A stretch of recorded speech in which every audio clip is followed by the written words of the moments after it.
Hello and welcome to everyone. Volumes and sphere solid of revolution हम ये topic कर रहे थे। इस टॉपिक में मैंने एक बेसिक सा फर्स्ट वीडियो जो था बनाया है। उससे मैंने आपको बेसिक चीज़ें बताई थी कि एक्चुअल में वॉल्यूम एंड स्फीयर एक्चुअल में किस किस तरीके के शेप का निकाला जा सकता है।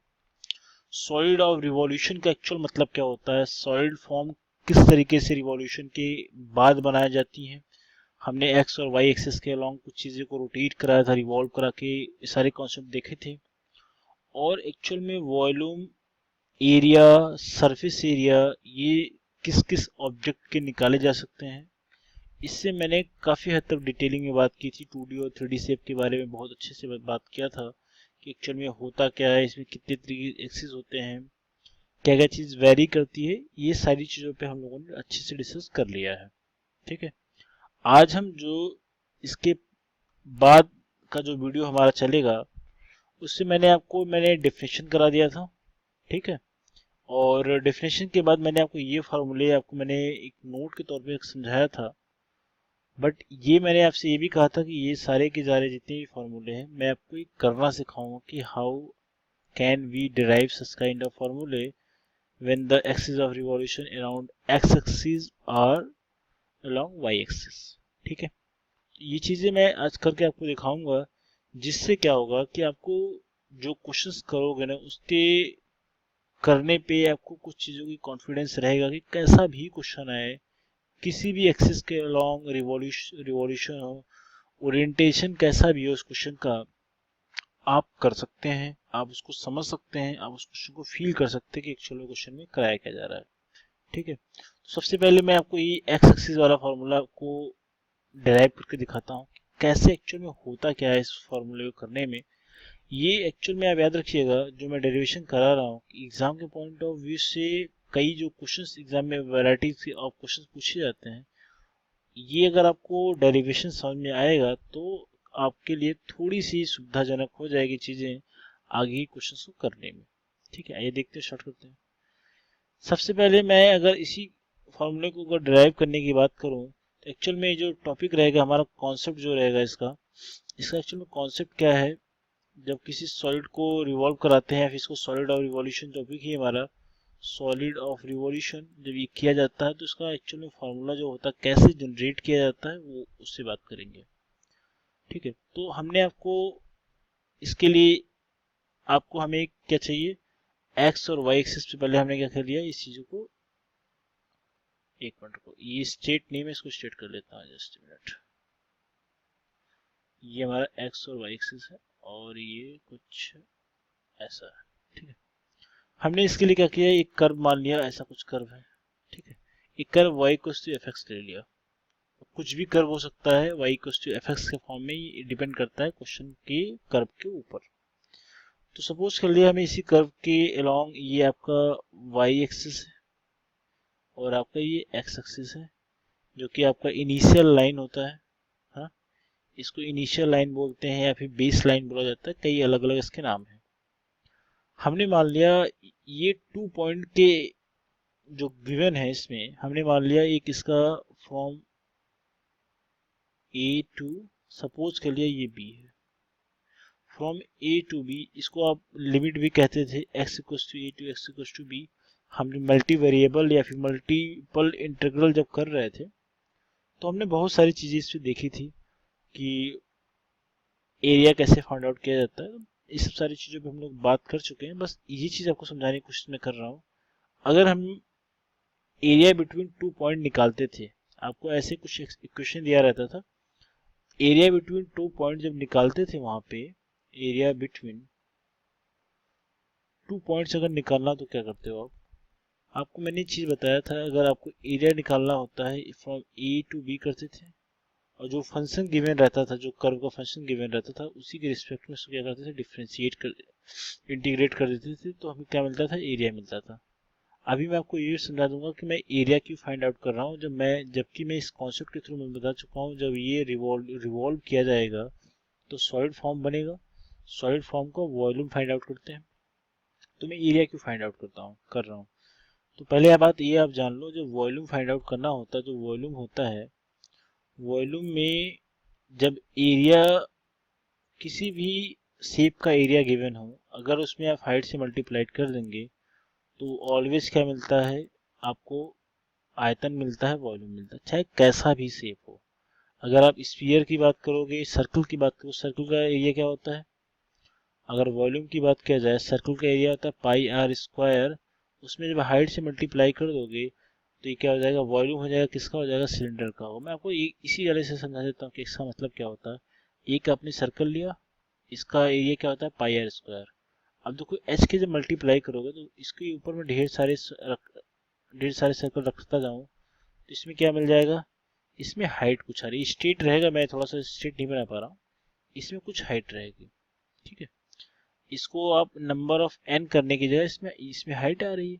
हाइट का मतलब जितने इसमें आपको छल्ले दिख रहे हैं, ये देखो इस रिंग किधर दिख रहा है, ये सारे के सारे जो रिंग दिख रहे हैं, ये सभी रिंग तो आपको दिख रहे हैं, कितने रिंग है, एच हाइट तक है, तो क्या हो जाएगा, एक का एरिया निकाल लो जो बॉटम का पार्ट है, ये बॉटम का पार्ट का मतलब ये वाला एरिया जो पार्ट है, इसका एरिया निकाल के जितना हाइट तक जितने छल्ले आपने रखा है मल्टीप्लिकेशन कर दोगे तो आपको एक वॉल्यूम मिल जाएगा, किसका, ये आपको सिलेंड्रिकल शेप का लग रहा है नहीं। इसको आप अगर एक्चुअल में इसको ड्रॉ करोगे तो कुछ ऐसा ही बनेगा, ये सिलेंडर की तरह बनेगा, ऐसा कुछ, ये आपको सिलेंडर लग रहा है।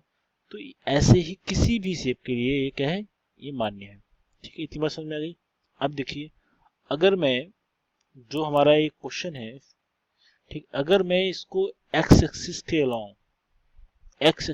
अलोंग इसको मैं अगर रोटेट कराऊं, बहुत ध्यान से समझिएगा, एक्स एक्सिस के अलोंग इसको मैं रिवॉल्व करा दूं, रिवॉल्यूशन कई तरीके से होता है, जो रिवॉल्यूशन होता है कई तरीके से आप कराते हो, एक्स एक्सिस, वाई एक्सिस, और या फिर एक्स और एक्सिस वाई एक्सिस के अलावा भी कराते हो, तो डिपेंड करता है क्वेश्चन पे, ठीक है। एक्चुअल में क्वेश्चन में पूछा क्या जा रहा है। अब हम इसको जब एक्स एक्सिस के अलोंग जब घुमाएंगे, सपोज ऐसे ही घुमाओगे आप, मतलब जब इस चीज को जब चारों तरफ आप घुमाओगे, ऐसे जब घुमाओगे इसको, तो एक्चुअल में बनेगा कैसे फिगर, मैं आपको थोड़ा सा समझाने की और कोशिश करता हूँ। इसमें कुछ चीजें मैं ज़्यादा ड्रॉ कर दिया हूँ, ये कुछ ऐसा आपका बनेगा, ये कुछ आपका ये कुछ ऐसा है, और जब यहाँ पे x इक्वल्स टू ए और ये x इक्वल्स टू बी ले लिया था, ठीक है, और ये हमारा x एक्सिस था, x एक्सिस के अलोंग हमें इसको क्या कहता है, रिवॉल्यूशन रिवॉल्व कराना है, ये आपका 0 0 पॉइंट हो गया, ये y एक्सिस था, है ना। अब देखिए, अगर मैं इसको, इस क्वेश्चन की अगर बात करूं, तो जब इसको जो आप घुमाओगे ना, रोटेट कराओगे, आप इमेजिन करिए, अगर आप इमेजिन करेंगे, इमेजिन कर लिया जाए कि जब रोटेशन होगा, रोटेट अबाउट एक्स एक्सिस, अगर एक्स एक्सिस के अलोंग इसको जब रोटेट कराया जाए तो कैसा फिगर बनेगा, ध्यान से देखिए। जब इसको आप चारों तरफ जो इसे घुमाओगे ना, आप बहुत इसको समझने की कोशिश करिएगा, इमेजिन करिए चीज़ों को, जब इसको चारों तरफ जो घुमाओगे ना, इस चीज़ को जब चारों तरफ जो घुमाओगे ना, ये कुछ ऐसा बनता हुआ नजर आएगा आपको। ये जब ये चारों तरफ जो ये वाला जो सिर्फ चारों तरफ घूमेगा, ये ऐसे इधर आया, ये ऐसे इधर आया, ये ऐसे इधर आया, ऐसे मतलब घूमते जब आएगा तो लास्ट में आप फील करना है ये सब सारी चीज, जो इसका ये लास्ट ये हवा में ही बनेगा, मतलब ये एक्चुअल में बन नहीं जाएगा, ये एक्चुअल में क्या हवा में बनेगा ऐसा, ये आप फील कर सकते हैं। तो एक्चुअल में जो इसका फिगर बनेगा कुछ ऐसा बनेगा, ये आपका क्या हो जाएगा, ये टॉप मोस्ट जो होगा लेयर होगा इसका, ये लेयर होगा टॉप मोस्ट लेयर, है ना, और इसका ये सेंटर होगा, ये क्या हो जाएगा आपका, ये वाई एक्सिस ही था, ये एक्सिस, देखो ध्यान से देखिए, ये ऊपर वाला जो कर्व दिख रहा है ये वही कर्व है, ऊपर वाला ही कर्व है नहीं। इसको जब चारों तरफ हमने घुमा दिया तो हर तरीके से बिल्कुल, अब समझ लीजिए कि बिल्कुल ऐसा कुछ ही बन गया है, ये कुछ ऐसा बन गया, अगर हम इसको समझाने की कोशिश करूँ, ऐसा कुछ बन गया, इसके अंदर कुछ जगह आ गई है ना। ऐसा इसलिए है कि जो ये वाला पॉइंट था, बिल्कुल समझने की कोशिश करिएगा, ये वाला था, इसको जब चारों तरफ जो घुमाओगे ना, चारों तरफ जो घुमाओगे ऐसी तो आकृति बनाएगा, घुमा के जब ऐसे लेके आओगे ऐसी आकृति बनाएगा, तो इसको हमने क्या किया, मैच कर दिया। अब इस फील करना, ये सब हवा में ही बन रही है, मतलब ये आकृति आप फील कर सकते हैं, आपको दिखेगा नहीं, आपको फील हो सकता है कि हाँ एक्चुअल में ऐसा बना हो, ये आपको सॉलिड लग रहा है, सॉलिड का मतलब जिसमें आयतन आ जाता है। इतनी चीज समझ में आई। अब देखिए क्वेश्चन एक्चुअल करना स्टार्ट करते हैं, थोड़ी सी मैं चीजें इसमें इरेज कर देता हूँ, इसका कोई मतलब नहीं है, ठीक है। अब देखिए, अब देखिए, अब हमें क्या करना है, ये तो हमारा होल कर्व हो गया, कैसा ड्रॉ होगा, ठीक है। हमें जब इसको फाइंड आउट करना तो हम क्या कर लेते थे, एक इसमें छोटी सी स्ट्रिप ले लेते थे, जो अपनी मल्टी वेरिएबल करते वक्त देखा था। जब स्ट्रिप मैं ले लेता हूँ, स्ट्रिप को मैंने कुछ ऐसा लिया, कुछ ऐसा ले लिया, ठीक है। इसकी हमने मान लिया इसकी जो चौड़ाई है dx है, और ये dx नीचे भी है। अगर आपको ये चौड़ाई मैं क्यों ले रहा हूँ आपको समझ में आ जाएगा। अगर ये जो आपको दिख रहा है ये रेक्टेंगुलर शेप में दिख रहा है, अब कभी भी किसी रेक्टेंगल को इस एक्स एक्सिस के अलावा अगर हम इसको फिक्स कर दें, यहाँ पे फिक्स कर दें, फिक्स करके अगर चारों तरफ अगर हम इसको रोटेट कराएं ऐसे, है ना, जब रोटेट कराएंगे ना तो कैसे आकृति बनेगी मैं आपको फील कराने की कोशिश करूंगा। इस चीज को आप समझने की कोशिश करिएगा, जिससे हमारा पूरा का पूरा कॉन्सेप्ट अभी क्लियर हो जाएगा और सारे के सारे क्वेश्चन हो जाएंगे। अगर हम इफ वी रोटेट देखिए, अगर आप किसी रेक्टेंगुलर शेप को अगर आप ड्रॉ करते हो ना, अगर मान लो ये रेक्टेंगल है, ठीक है, अगर इसको रेक्टेंगुलर कुछ ऐसा है, अब फील करिएगा, इसको अगर चारों तरफ घुमाओगे तो यहाँ पे आएगा कुछ ऐसी आकृति बनेगी, नीचे जाएगा तो कुछ ऐसी आकृति बनेगी, अब इधर जाएगा तो कुछ ऐसी आकृति बनेगी। अगर इन चारों को जब मैच कराओगे तो कुछ ऐसा ही, मतलब क्या, इन चारों तरफ तो आकृति ऐसी बनाता रहेगा, हर जगह तो उसकी आकृति ऐसी रहेगी, हर जगह, मतलब ये मैं कह रहा हूँ हर पॉइंट पे है ऐसा, हर पॉइंट पे है ऐसा कुछ, है ना, ये कुछ हर पॉइंट पे। जब इसको आप आपस में मिलाओगे ना तो कुछ ऐसी आकृति बनाएगा, ये डिस्क टाइप का बन जाएगा। डिस्क टाइप का जब बनेगा तो मैं इसका एक छोटा सा पार्ट पकड़ रहा हूँ तो कुछ ऐसा डिस्क बनेगा। ध्यान से फील करने की कोशिश करिएगा, ये डिस्क जब ये घूमेगा तो ये इसमें कुछ क्या हो जाएगी, क्या गहराई आ जाएगी। तो गहराई क्या है एक्चुअल में, गहराई आपका dx है। और जब इसको अगर आपस में मैच करेंगे ना, ये चीज अगर आप मैच करेंगे ना तो ये क्या हो जाएगा, उस डिस्क का ये फेस हो जाएगा, ये डिस्क का ये फेस हो जाएगा। डिस्क का अगर ये फेस आपको समझ में आ गया है तो अगर इसको सेंटर को अगर इससे मैच किया जाए तो इसका रेडियस होगा, ये एक्चुअल में तो इसका रेडियस होगा, रेडियस ऑफ डिस्क, ये क्या है, रेडियाई ऑफ डिस्क है। अगर रेडियाई ऑफ डिस्क अगर आपको इस दिख रहा है, जो कि हमने एक्चुअल माना क्या है, एफ ऑफ एक्स है, एफ ऑफ एक्स है। अब देखिए, अगर इस सर्कुलर का एरिया निकालना है, अगर सर्कुलर डिस्क का एरिया निकालना है तो कैसे करते हो आप, so the area of circular face का अगर एरिया निकाल लिया जाए, सर्कुलर फेस का अगर एरिया निकाल दिया जाए, सर्कुलर, ये बताओ अगर ये सर्कल जो ऊपर आपको ये पोर्शन केवल ये रहा, ऊपर जो अगर ऊपर वाला जो पोर्शन दिख रहा है सर्कुलर है, अगर इसका एरिया निकाला जाए तो क्या होगा, पाई आर स्क्वायर होगा, क्योंकि सर्कल है, पाई आर स्क्वायर। आर की जगह पे हम एफ ऑफ एक्स स्क्वायर लिख सकते हैं, ठीक है। क्योंकि देखो ये जो एरिया है सिर्फ सर्कुलर डिस्क का है, ठीक है। अगर हमें वॉल्यूम निकालना हो, सो दी वॉल्यूम, अगर वॉल्यूम फाइंड आउट करना हो तो क्या होगा, एरिया में आप हाइट से मल्टीप्लाई करोगे। अभी इसके पहले बात किया है तो एरिया क्या है, पाई टाइम्स एफ ऑफ एक्स का होल स्क्वायर है, इंटू हाइट क्या है, हाइट हमारी जो गहराई है ये डी एक्स हमने माना है, ये डी एक्स है नहीं, तो ये पार्ट डी एक्स, तो आप डी एक्स से मल्टीप्लाई कर दोगे। अभी ध्यान से यहाँ पे देखिए, यहाँ पे देखिए, एक्चुअल में आपको यहाँ पे आना है। अब देखिए इसमें ऐसा तो नहीं, इसमें केवल एक ही रिंग है, इसमें ऐसे कई रिंग आपको मैं दिखा देता हूँ। आप चाहे इसको किसी पॉइंट पे कट करेंगे, किसी भी पॉइंट पे कट करेंगे, आपको ये रिंग हमेशा दिखेगा, हर पॉइंट पे दिखेगा ऐसा रिंग, हर एक पॉइंट पे आपको ऐसा रिंग दिखेगा, चाहे आप कहीं भी काट लें।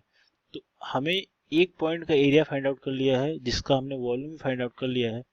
आपको मैंने इंटीग्रेशन करते हुए बताया था, अगर आपको पूरे का अगर वॉल्यूम फाइंड आउट करना है, एक का वॉल्यूम पता, पूरे का पता करना है, तो आप क्या कर देते थे, एक वॉल्यूम का पूरा किसी लिमिट के अंतर्गत क्या कर लेते थे, आप इसको इंटीग्रेट कर देते थे, ये सारे का सम अप आ जाता था। ये तो आपको सिखाया था मैंने। सो इसका एरिया क्या हो जाएगा, सो दी इंटायर एरिया क्या हो जाएगा, वॉल्यूम क्या हो जाएगा, इंटायर का मतलब पूरे का वॉल्यूम कितना हो जाएगा, इंटायर वॉल्यूम क्या हो जाएगा, इंटायर वॉल्यूम का मतलब क्या। अब देखो लिमिट की बात करेंगे यहाँ पे, अब यहाँ पे देखो लिमिट कहाँ से कहाँ तक है, लिमिट हमारा फ्रॉम ए टू बी है, तो limit from a to b है, तो इसका मतलब क्या हो जाएगा, ये हमारा ये वाला पोर्शन क्या हो जाएगा, एक्चुअल में फिगर जो रोटेशन के बाद कुछ ऐसा बनेगा, ये है ना, कुछ ऐसा बनेगा, ये कुछ ऐसा बनेगा, है ना, ये ए टू है, बी है। अब इसका वॉल्यूम फाइंड आउट कर सकते हैं, एक पार्ट का वॉल्यूम पता है क्या आया था, इसका ये आया था एक पार्ट का वॉल्यूम एक पार्ट के लिए वॉल्यूम था पाई एफ ऑफ एक्स का क्या था, होल स्क्वायर, और एच कितना था, डी एक्स था। अगर हमें पूरे के लिए चाहिए तो क्या करोगे, इसको इंटीग्रेट करोगे फ्रॉम ए टू बी, जहां से जहां तक करना हो कर लो। अब इसको जब सॉल्व करेंगे आप, वॉल्यूम ऑफ इंटायर